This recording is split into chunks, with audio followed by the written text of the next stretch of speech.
Ya, bismillahirrahmanirrahim. Assalamualaikum warahmatullahi wabarakatuh. Nama saya Muhammad Rifaldi Rahman dari kelas 4201. Dan pada kesempatan kali ini saya akan melakukan perancangan dan juga simulasi antena Yagi menggunakan software CST Studio Studio 2019. Pertama kita buka dulu software CST Studio Studio-nya. Kita file, kita buat project baru dari template, kita klik new template. Lalu kita pilih yang microwave dan RF atau optika. Lalu kita pilih antena, kita next. Kita pilih yang wire, kita next. Lalu kita pilih time domain. Lalu pastikan si parameternya atau dimensinya di cm, si frekuensinya di megahertz, di waktunya di nanosecond, dan temperatur di Kelvin. Lalu kita next. Nah, karena antena Yagi yang kita rancang ini memiliki frekuensi kerja di 600 MHz, makanya kita masukkan frekuensi minimumnya di 500 MHz dan frekuensi maksimumnya di 700 MHz. Kita centang F field, half field, dan far field untuk mengetahui medan listrik, medan magnet, dan medan jauhnya. Lalu kita next, kita ubah namanya menjadi antena Yagi. Lalu kita finish. Kita tunggu pembuatan proyek template tadi.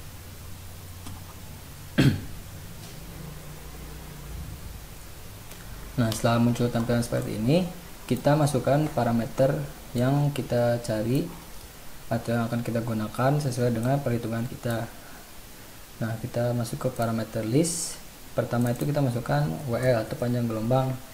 Nah, karena tadi kan frekuensinya di 600 MHz, kalau kita menggunakan rumus lambda sama C bagi F, kita dapat panjang gelombang sebesar 0,5 meter, atau kita ubah ke cm jadi sebesar 50. Kita kasih deskripsi wavelength atau panjang gelombang. Nah, selanjutnya kita masukkan parameter sesuai di ini. Kan kita spesifikasi antena Yaginya kita menggunakan 5 elemen, terus spacingnya 1/4 lambda. Nah, kita menggunakan tabel yang ini, dimana panjang reflektornya 0,477 lambda, panjang drivennya kalau lihat di sini dia 0,451 lambda, dan panjang direktornya 0,442 lambda. Nah, kita masuk ke parameter list tadi. Yang pertama kita RL untuk reflektor, tadi kan 0,477 lambda, 0,477 lambda ini merupakan panjang si reflektor atau reflektor length.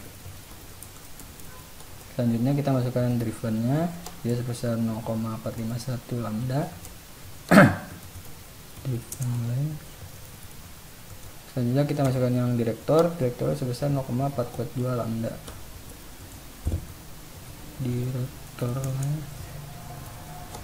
Nah, setelah itu kita masukkan R, ini untuk radiusnya kalau kita lihat di sini dia menggunakan radius 0,005 lambda. Kita tulis 0,005 kali lambda. Nah, ini radius. Nah, selanjutnya kita tambahkan parameter gap. Gap ini merupakan jarak antara elemen si driven 1 dan driven 2, karena drivennya kan bentuknya mirip seperti antena dipol, makanya kita kasih jarak antar dipol yang kawat 1 dan kawat 2 nya menggunakan rumus wavelength bagi 200 seperti praktikum di modul kemarin. Kita kasih nama gap. Nah, selanjutnya kita parameter terakhir adalah S atau spacing. Spacingnya kan tadi di sini 0,25 lambda atau 1/4 lambda, jadi kita masukkan 0,25 kali lambda. Nah, spacing sendiri ini merupakan jarak antara elemen. Kan kalau si antena Yagi ini terdiri dari 3 elemen, yaitu reflektor, driven, dan direktor. Nah, jarak antar ketiga elemen itu disebut spacing. Nah, setelah kita masukkan parameter ini, kita langsung masuk ke modeling. Kita buat silinder, kita klik silinder, kita escape. Nah, kita buat dulu elemen yang pertama, yaitu driven 1. Kita pilih driven 1, orientasinya di X, radiusnya kita masukkan R, Y center tetap di 0, Z center tetap di 0, X min nya kita masukkan gap bagi 2, dan X max nya gap bagi 2 ditambah driven bagi 2. Nah, materialnya kita ubah menjadi aluminium. Kita load, kita preview dulu. Nah, bentuknya seperti ini. Ini adalah driven 1. Kita oke aja langsung. Setelah itu kita masukkan silinder yang kedua, yaitu driven kedua. Pokoknya cc-nya sama, radiusnya sama. Nah, x min nya kita ubah menjadi min gap bagi 2 dan x max nya min gap bagi 2 dikurangi driven bagi 2. Kalau kita preview seperti ini, kita oke. Nah, kan tadi ada gap bagi 2, makanya dia akan terpisah, jadi nggak nyatu secara langsung si elemen driven ini. Nah, setelah itu kita masukkan elemen selanjutnya, kita masukkan reflektor.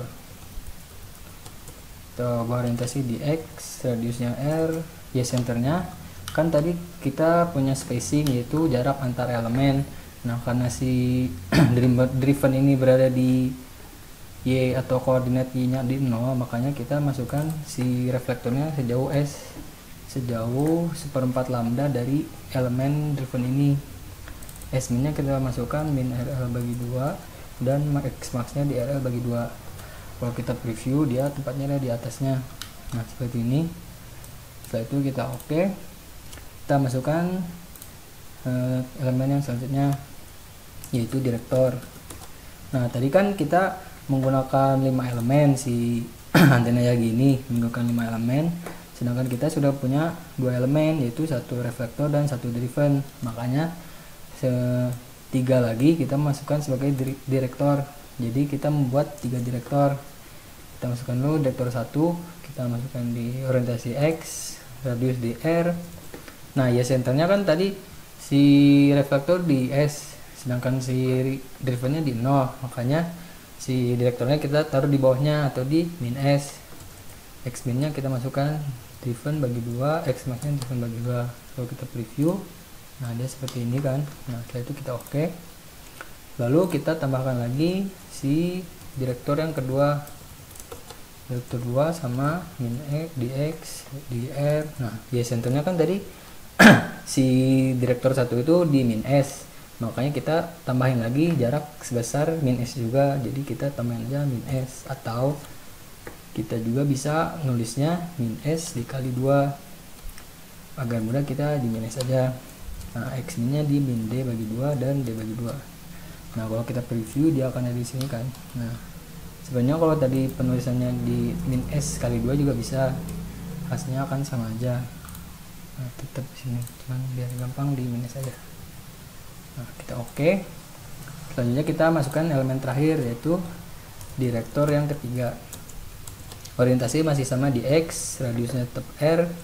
Nah, Y centernya kan tadi si direktor kedua di min S, berarti kita tambah lagi min S satu lagi min S, atau kita tulisnya bisa kali 3 seperti ini sama aja.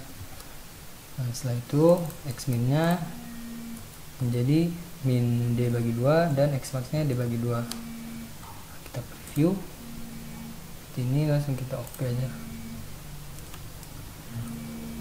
Nah, setelah masukkan elemen-elemen tadi, kita catu si drivennya.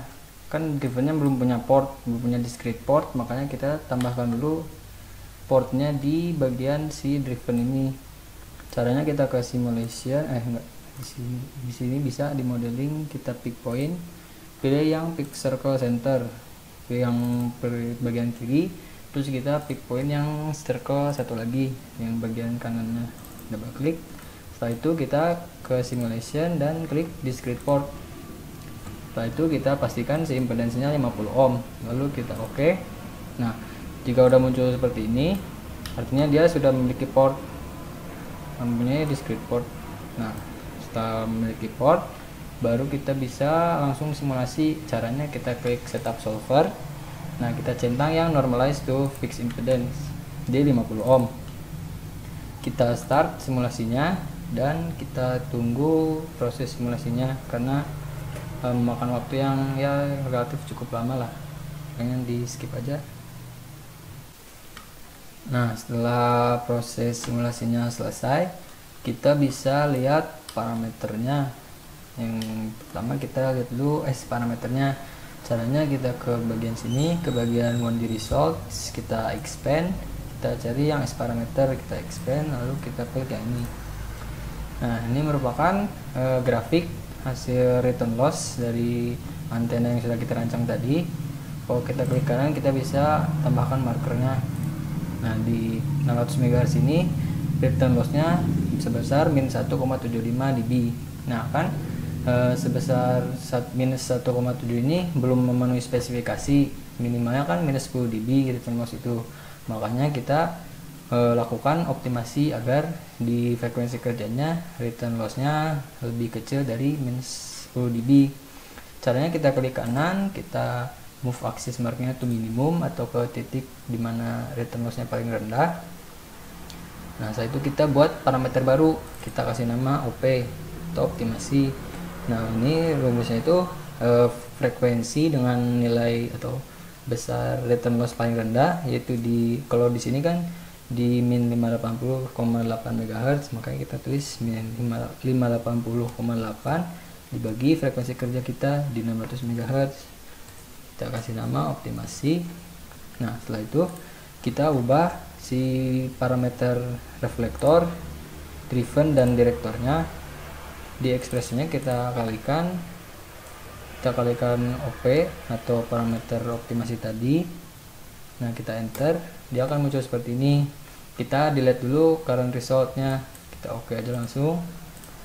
Nah, seterusnya yang drivennya juga kita ubah menjadi kali OP, itu di enter. Terus yang terakhir di direktornya kali OP, itu enter. Nah, setelah itu kita kembali ke komponen. Nah, di komponen ini dia akan muncul kayak notice, dia ada tulisan kalau some variable have been modified. Ini kita update aja parametriknya dengan klik F7. Kita klik F7. Nah, setelah itu setelah diupdate, kita lakukan simulasi ulang, start simulation lagi. Ini merupakan simulasi kedua setelah proses optimasi. Kita tungguin lagi seperti tadi proses simulasinya. Nah, jika proses simulasi yang kedua atau proses simulasi setelah optimasi selesai dilakukan, kita bisa lihat lagi di hasil parameter yang tadi, guys. Parameter kita balik lagi ke sini. Nah, kita geser dulu markernya ke 600 MHz atau ke frekuensi kerja kita. Nah, bisa dilihat kalau sekarang setelah optimasi di 600 MHz dia memiliki return loss sebesar min 14,92 dB. Nah, hasil ini kan termasuk cukup baik atau sudah bagus. Cuman kalau ingin lebih maksimal, kita bisa lakukan optimasi sekali lagi dengan melakukan prosedur yang seperti tadi untuk mendapatkan hasil yang lebih maksimal. Nah, cuman selain dari parameter return loss ini, kita juga bisa lihat parameter lainnya seperti VSWR. Kalau kita klik sini, kita expand, kita klik sini. Nah, bisa kita lihat kalau VSWR di 600 MHz itu sebesar 1,437. Nah, selain dari kedua, kan tadi return loss sama VSWR ini termasuk parameter medan dekat. Kita juga bisa lihat parameter medan jauhnya di bagian far fields. Kalau kita expand yang di frekuensi 600, kita bisa lihat ABS nya. Kita klik ABS. Nah, kita zoom out. Ini merupakan bentuk pola pancaran atau pola radiasi antena Yagi yang kita rancang tadi, seperti ini. Selain itu, kita juga bisa lihat besar direktivitasnya sebesar 10,85 dBi.